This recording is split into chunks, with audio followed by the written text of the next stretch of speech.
Pour ce que l'Esprit veut nous donner ce matin, je vais vous inviter à tourner dans le livre aux Hébreux, chapitre 6. On va lire à partir du verset 13. Le livre aux Hébreux, chapitre 6, débutant au verset 13 jusqu'au verset 18. Un peu pour nous introduire le sujet que l'Esprit veut nous donner ce matin.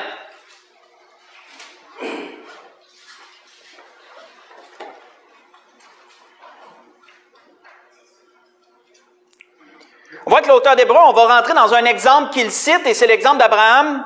À partir du verset 13, on voit qu'il nous dit, « Lorsque Dieu fit la promesse à Abraham, ne pouvant jurer par un plus grand que lui, il jura par lui-même.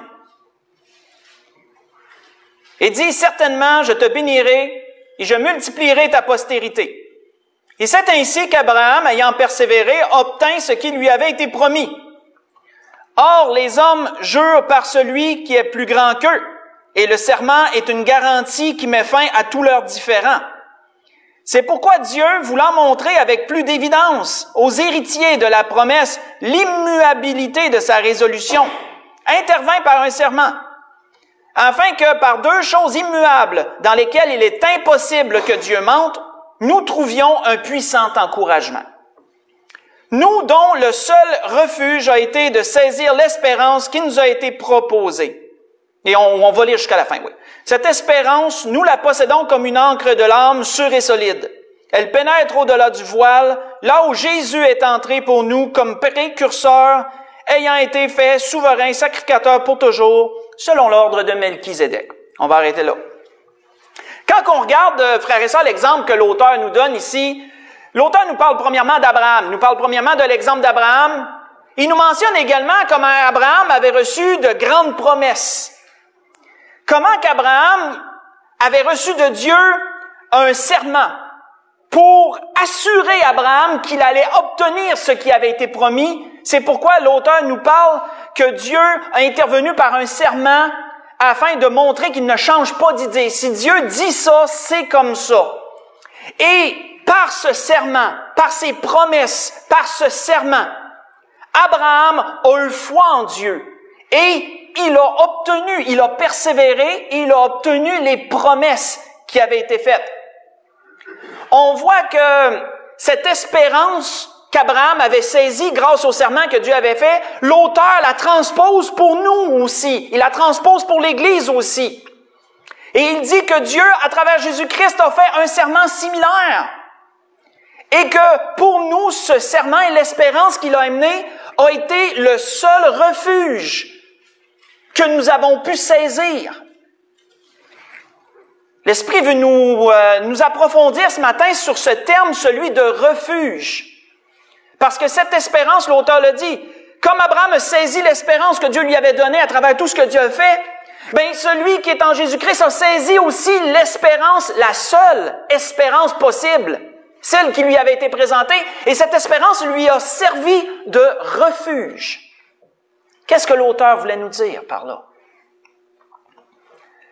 Quand on regarde selon le dictionnaire, deux définitions vont nous aider à approfondir ce terme et à le comprendre plus profondément.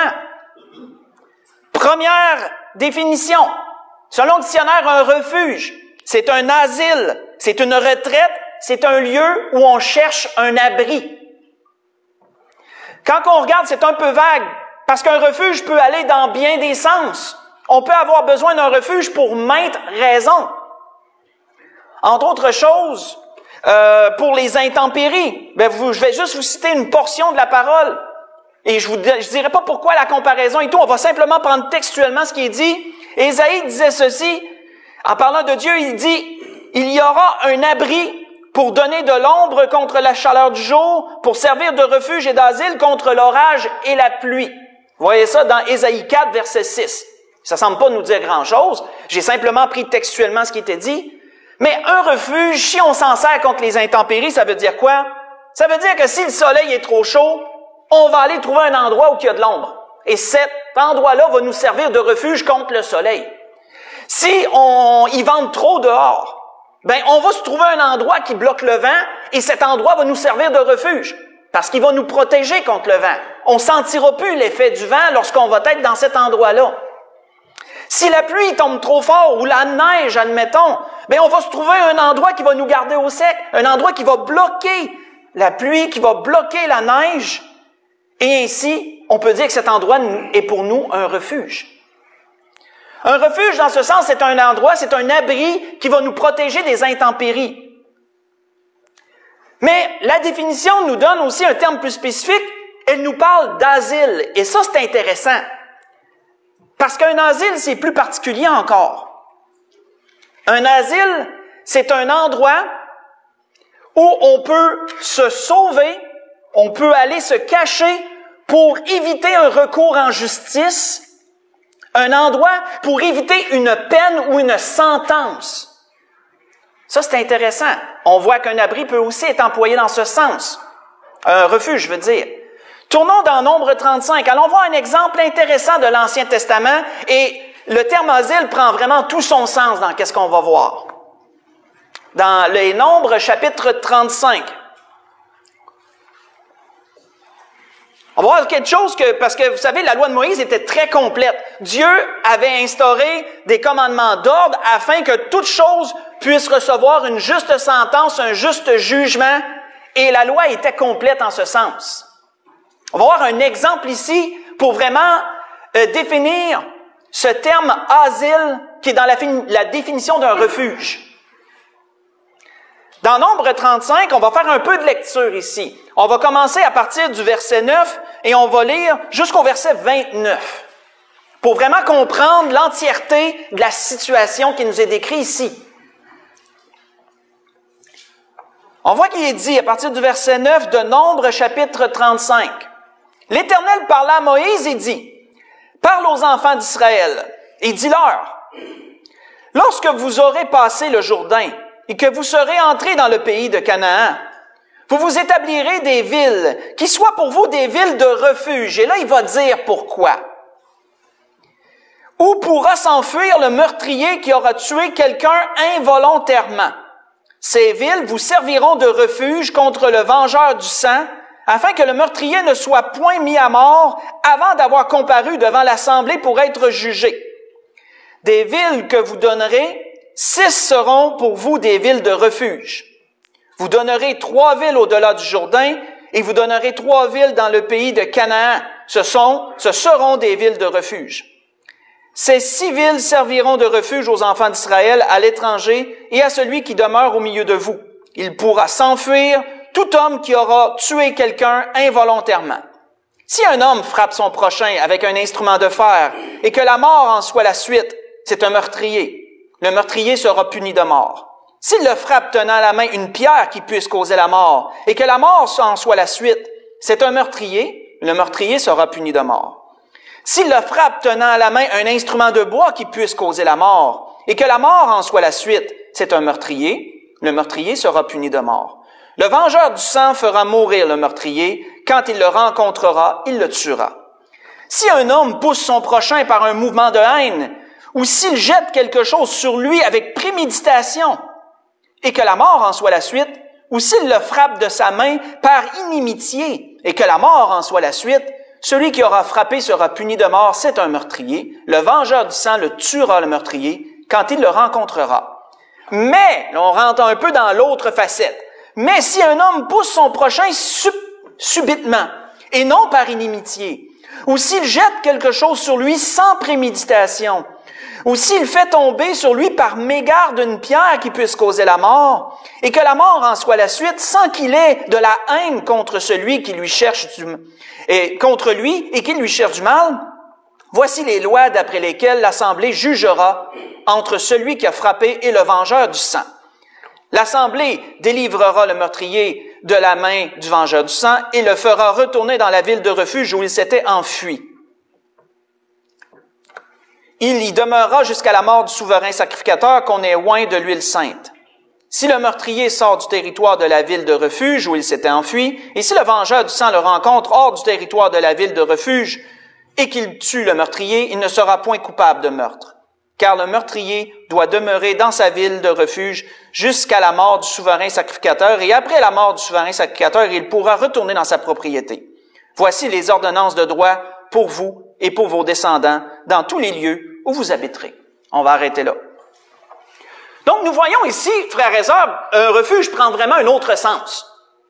D'après ce que nous avons lu et les autres endroits que je vais vous donner en référence, si vous voulez voir la situation plus profondément durant la semaine, nous voyons ici que si quelqu'un, par mégarde ou d'une façon involontaire, tuait quelqu'un, un accident comme on appellerait, ben cette personne avait un recours. Cette personne-là qui avait tué involontairement quelqu'un, elle avait un recours. Parce que s'il y a un membre de la famille qui voulait se venger, il y avait le droit aussi. Il y avait comme deux facettes à ça. S'il y avait un ami qui voulait venger le défunt, s'il y avait un membre de la famille qui voulait venger le défunt, il prenait le titre du vengeur du sang. Et le vengeur du sang voulait faire quoi? Il voulait tuer celui qui a tué la personne qui veut représenter, mettons. Mais la personne qui a commis ce meurtre-là, par mégarde, elle avait un recours, elle devait s'enfuir sans attendre. Elle devait s'enfuir dans l'une des villes de refuge qui avaient été mises en place. Lorsqu'elle arrivait à cette ville de refuge, il y avait toute une procédure pour réussir à, comment je pourrais dire, à être épargnée du meurtre qui avait été commis. Si vous voulez le lire pendant la semaine pour approfondir la situation, vous pourrez voir dans l'Exode chapitre 21, versets 12 et 13, ça va vous donner un peu un complément. Et la procédure, faites juste écouter, elle n'est pas tellement longue, je vais vous la lire. Quelle est la procédure lorsque quelqu'un s'enfuyait et réussissait à se rendre dans une ville de refuge avant que le vengeur du sang l'attrape? Quelle était la procédure? On voit qu'il est dit, l'Éternel parla à Josué, il dit, parle aux enfants d'Israël et il dit, établissez-vous comme je vous l'ai ordonné par Moïse des villes de refuge, où pourra s'enfuir le meurtrier qui aura tué quelqu'un involontairement sans intention. Elles vous serviront de refuge contre le vengeur du sang. Le meurtrier s'enfuira vers l'une de ces villes, s'arrêtera à l'entrée de la porte de la ville et exposera son cas aux anciens de la ville. Parce que souvenez-vous, à cette époque-là, les personnes âgées, on les mettait pas dans des CHSLD, on les mettait pas dans un endroit reclus comme s'ils servaient plus à rien. Ils devenaient des anciens. Et les anciens, ils siégeaient à la porte de la ville. Il y avait des endroits pour eux et eux servaient de juges pour des causes, toutes sortes de causes. On employait leur sagesse à bon usage et leur expérience de vie. Et donc, si un meurtrier arrivait à la ville, ben, il se présentait au conseil des anciens, et là, il établissait son cas, et pourquoi il voulait venir chercher refuge? Parce que c'était une ville de refuge. On voit qu'il est dit, le meurtrier s'enfuira exposera son cas aux anciens de la ville, ils le recueilleront près d'eux dans la ville et lui donneront une demeure afin qu'il habite avec eux. Si le vengeur du sang le poursuit, ils ne livreront point le meurtrier entre ses mains, car c'est sans le vouloir qu'il a tué son prochain et sans avoir été auparavant son ennemi. Il restera dans cette ville jusqu'à ce qu'il ait comparu devant l'Assemblée. Si, mettons, il est entré et l'Assemblée n'était pas réunie, ben là, il entre dans la ville, mais il faut qu'il paraisse quand même devant l'Assemblée pour que son cas soit jugé le plus tôt possible. Et on voit qu'il est dit qu'il devait rester dans la ville pour être jugé et ensuite jusqu'à la mort du souverain sacrificateur en fonction. À cette époque, le meurtrier s'en retournera et rentrera dans sa ville, dans sa maison, dans la ville où il s'était enfui. Ce que je vous ai lu, c'est dans Josué chapitre 20. J'ai lu du verset 1 au verset 6. Donc, le meurtrier qui s'enfuit, tout de suite, quand il a commis un meurtre, il commence pas à aller en parler à ses voisins, il commence pas à aller... Non. Là, il sait que le vengeur du sang, lorsque son meurtre va être découvert, puis que le vengeur du sang, lui, il y a quelqu'un qui va prendre le titre de vengeur du sang, ben, il sait que le vengeur du sang va pouvoir le tuer sans aucune répercussion. Il sera pas tenu coupable de meurtre s'il le tue. Donc, lui, il prend ses clics, ses claques, comme on dit en bon québécois, il s'en va tout de suite dans une ville de refuge sans attendre. Il arrive dans cette ville de refuge, s'il réussit à se rendre là avant que le vengeur du sang ait réussi à l'attraper, ben là, à ce moment-là, il se présente aux anciens, donne sa cause, les anciens juges disent, oui, cette cause-là, c'est un meurtre involontaire, il est protégé, il a trouvé un asile. Il a trouvé un asile, il échappe à la justice. Et donc là, rentre dans cette ville de refuge et doit y demeurer jusqu'à la mort du souverain sacrificateur qui était en fonction. Fait que si le souverain sacrificateur était jeune, ben ça pouvait durer longtemps. Si le souverain sacrificateur était très âgé, ben sa peine pouvait être de quelques années, on ne sait pas. Et lorsque le souverain sacrificateur en fonction était mort, il pouvait retourner dans sa ville d'où il était parti sans aucune répercussion. Cette cause-là était comme effacée. Elle était complétée, terminée, qu'on pourrait dire. C'est particulier, vous me direz, Mais le terme de refuge prend tout son sens, parce que pour cet homme-là, ces villes de refuge-là, c'était sa vie. C'était sa vie. Parce qu'à partir du temps qu'il était arrivé cet accident, sa vie se transformait littéralement. Puis il pouvait plus faire comme si rien n'était. Il serait tué par le vengeur du sang. Tout serait fini. Mais ces villes de refuge représentaient vraiment toute sa vie. Donc, on peut voir comment qu'un refuge peut prendre un sens vraiment, comment je pourrais dire, important, de détresse. Quand tu cherches un refuge, si c'est contre les intempéries, c'est une chose. Mais si c'est contre vraiment une sentence, puis que tu veux vraiment échapper à la justice, échapper même à la mort certaine, ben là, le refuge prend vraiment un sens vraiment profond, là. C'est une condition de vie ou de mort.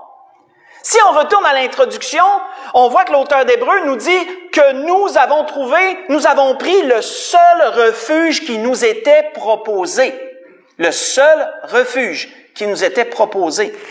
On peut faire un parallèle spirituel, frères et sœurs, très clair entre ce qu'on a vu jusqu'à présent et ce que l'auteur d'Hébreux nous présente.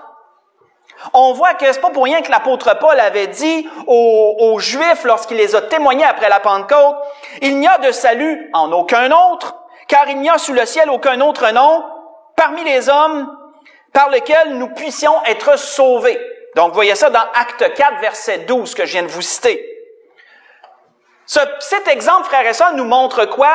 Nous montre que nous étions coupables, parce qu'il y a une image à faire, le spirituel. Il y a un parallèle spirituel à faire avec la ville de refuge et toute la situation. Nous étions, comme ce meurtrier, des gens coupables. L'apôtre Paul, au Romains chapitre 3, nous le démontre. Nous étions coupables, nous sommes pécheurs, nous méritons la mort devant Dieu. Nous méritons la mort et la perdition par notre état de pécheur. Qu'est-ce que Dieu a fait? Dieu a pourvu à une ville de refuge, Jésus-Christ. Et qu'est-ce que nous devons faire? Nous devons nous enfuir dans la ville de refuge en Jésus-Christ avant que le vengeur du sang, qui est la mort, avant que la mort nous frappe. Celui qui est en Jésus-Christ n'a pas à craindre la mort.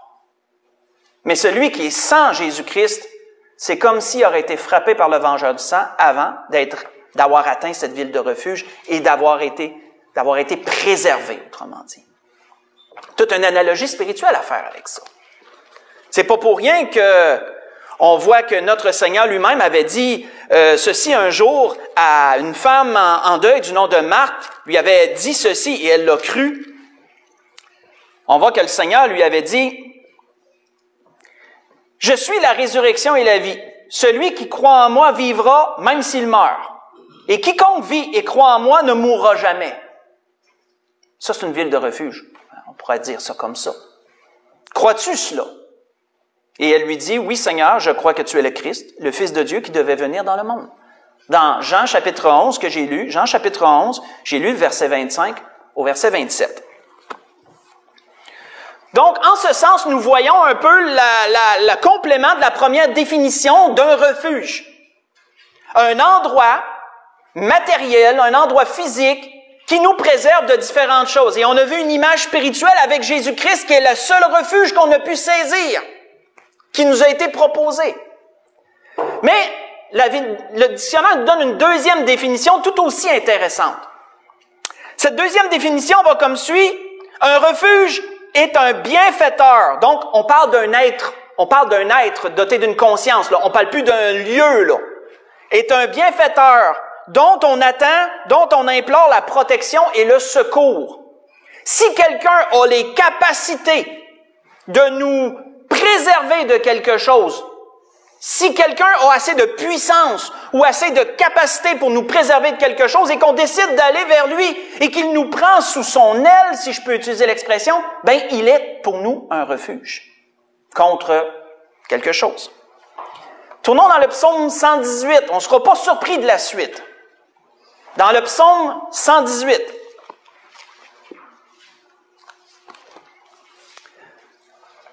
Psaume qui est dit par plusieurs comme étant le centre de la Bible qu'on a.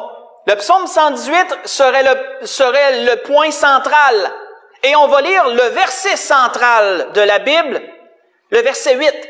Psaume 118, verset 8 serait dit comme étant le centre de la Bible. Je n'ai pas fait le calcul moi-même, mais plusieurs l'ont fait et ça revient à ça. Si on parle de notre Bible actuelle. Quel est le message du psaume 118, verset 8?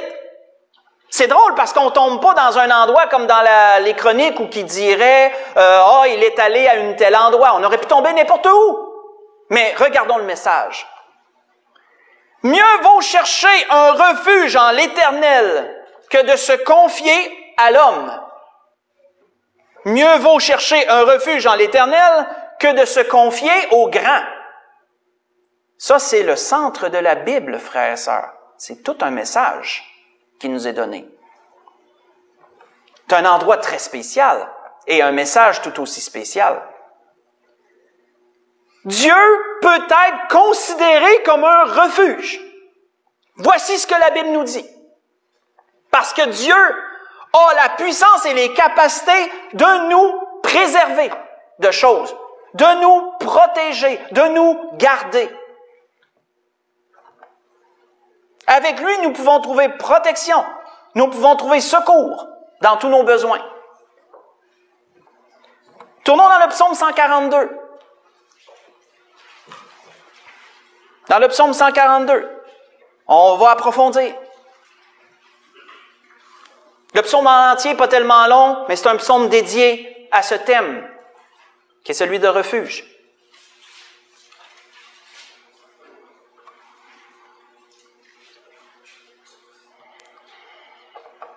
Il dit cantique de David, lorsqu'il était dans la caverne, prière. De ma voix, je crie à l'Éternel.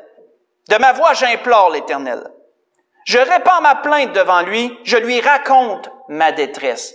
Notez les mots, là. Je crie à lui, je lui raconte ma détresse. Ça, c'est la façon qu'on devrait parler à Dieu, ça. Je répands ma plainte devant lui, je lui raconte ma détresse. Quand mon esprit est abattu au-dedans de moi, toi, tu connais mon sentier. Sur la route où je marche, ils m'ont tendu un piège. Jette les yeux à droite et regarde. Personne ne me reconnaît. Tout refuge est perdu pour moi. De quoi il parle? Il n'y avait plus d'endroit où aller.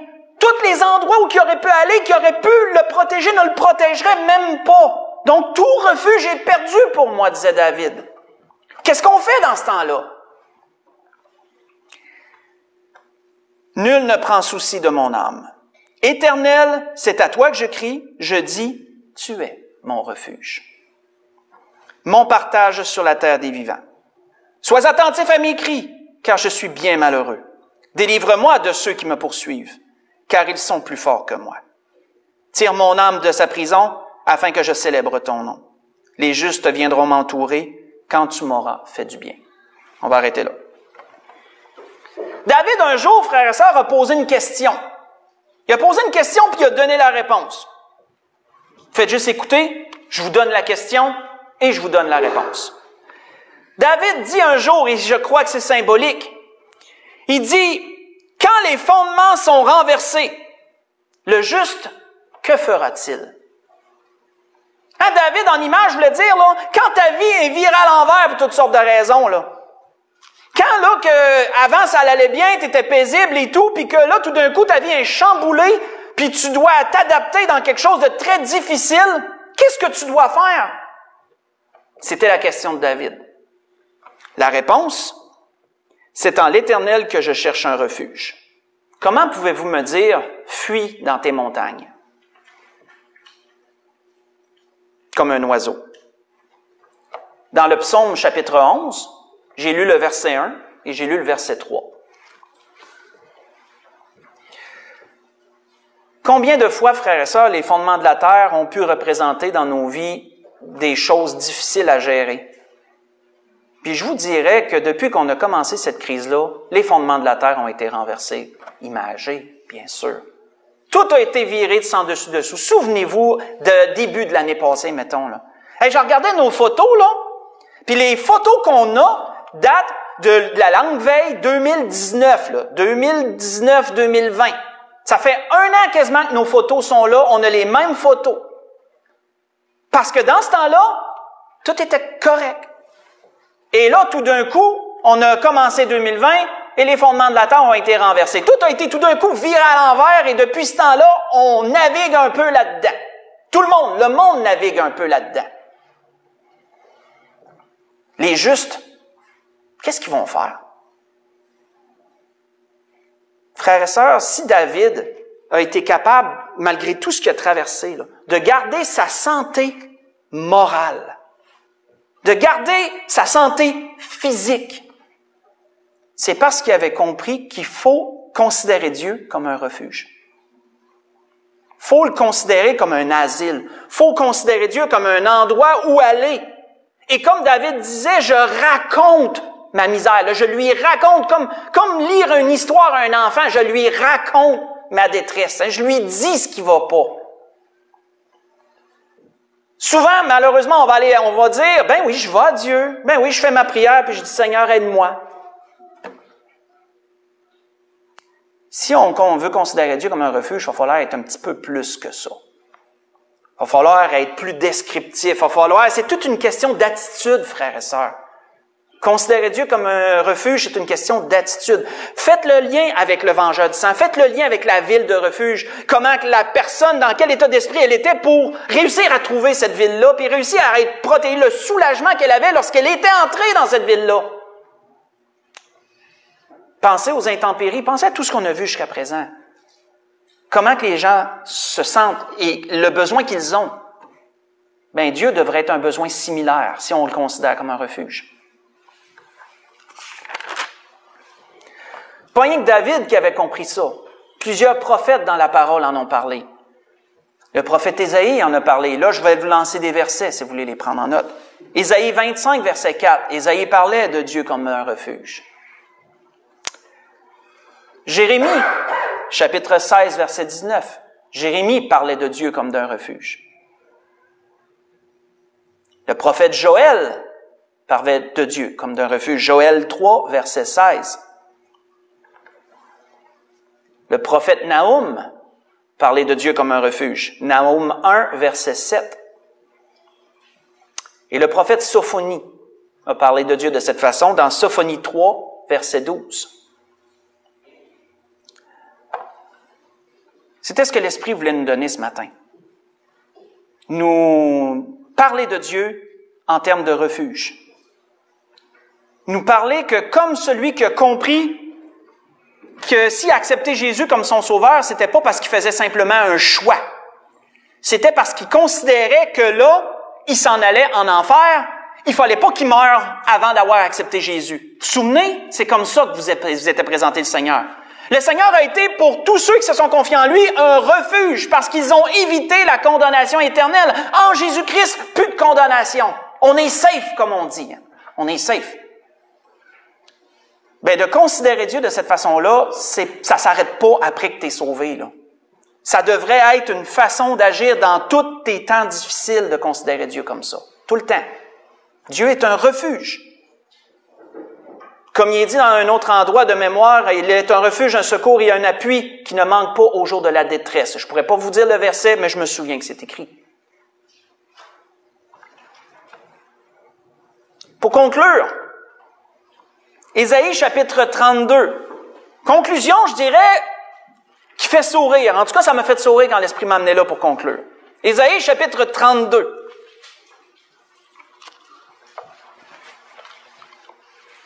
Qu'est-ce qui va arriver au règne de 1000 ans? Là, vous allez voir, vous allez dire, comment? Vous allez voir. Vous vous souvenez, l'Esprit nous avait dressé une étude très complète sur le règne de 1000 ans. 5 messages dédiés à ça, tout ce qui va se passer. L'Esprit nous avait vraiment donné des descriptions très complètes de ce qui allait se passer au règne de 1000 ans. Entre autres choses, nous savons que le péché ne sera pas effacé pendant le règne de 1000 ans. Le péché va être contrôlé pendant le règne de 1000 ans. Satan va être enchaîné, il ne sera plus là pour pousser le péché. Sauf qu'il va y avoir encore des gens qui vont faire le mal pendant le règne de 1000 ans. Il y aura encore des justices pendant le règne de 1000 ans. Qu'est-ce qui nous est dit? Ésaïe chapitre 32, on va lire du verset 1 à 5, et ça concerne le règne de 1000 ans, ça. Il est dit alors le roi. C'est qui le roi? Jésus-Christ. Alors le roi régnera selon la justice, et les princes gouverneront avec droiture. C'est qui les princes? Et l'Église, les princes. Et pourquoi c'est masculinisé, si je peux dire ça comme ça? Ben, c'est parce qu'on sait que lorsqu'on va prendre un corps différent, lorsque l'enlèvement de l'Église va venir, lorsque le corps va être transformé, le Seigneur disait qu'on va être semblable aux anges, donc asexués. Là, il y en a comme asexués, la Bible le dit. Nous allons être semblables aux anges. Les anges ne sont pas des anges femelles, des anges mâles, des anges hommes, des anges femmes. Ce sont des anges. Les chrétiens vont revêtir un corps différent. Ils seront semblables aux anges, que la Bible nous dit. C'est pourquoi tout est masculin quand ça a rapport avec ça. On voit qu'il dit, les princes, en parlant de l'Église, gouverneront avec droiture. Et notez le verset 2. Chacun d'eux sera comme un abri contre le vent et un refuge contre la tempête. Chacun de ceux qui vont régner avec Christ vont être comme un refuge pour qui? Pour les autres sur lesquels nous allons régner, pour le monde sur lequel nous allons régner, selon la mesure que Dieu aura donnée à chacun. Souvenez-vous de la parabole. Je te donne le gouvernement de 10 villes, je te donne le gouvernement de tant de villes. Chacun des princes qui régneront seront comme un refuge pour les gens. Ça l'amène comme tout un revers de pensée. Hein? Ça l'amène tout un revers de pensée. On voit qu'il dit comme des courants d'eau dans un lieu desséché, comme l'ombre d'un grand rocher dans une terre altérée. Les yeux de ceux qui voient ne seront plus bouchés, et les oreilles de ceux qui entendent seront attentives. Le cœur des hommes légers sera intelligent pour comprendre, et la langue de ceux qui balbutient parlera vite et nettement. On ne donnera plus à l'insensé le nom de noble, ni au fourbe celui de magnanime. La grâce que je nous souhaite à tous, frères et sœurs, dans les temps présents, c'est à nous de considérer Dieu comme d'un refuge. Un jour, ce seront nous qui procurerons un refuge à d'autres. Ça sera à d'autres de nous considérer comme un refuge. Mais pour le moment présent, on a un refuge chez Dieu pour peu importe ce qu'on vit et on doit le considérer comme tel. C'était ce que l'Esprit voulait nous donner ce matin. On peut se lever pour un dernier cantique.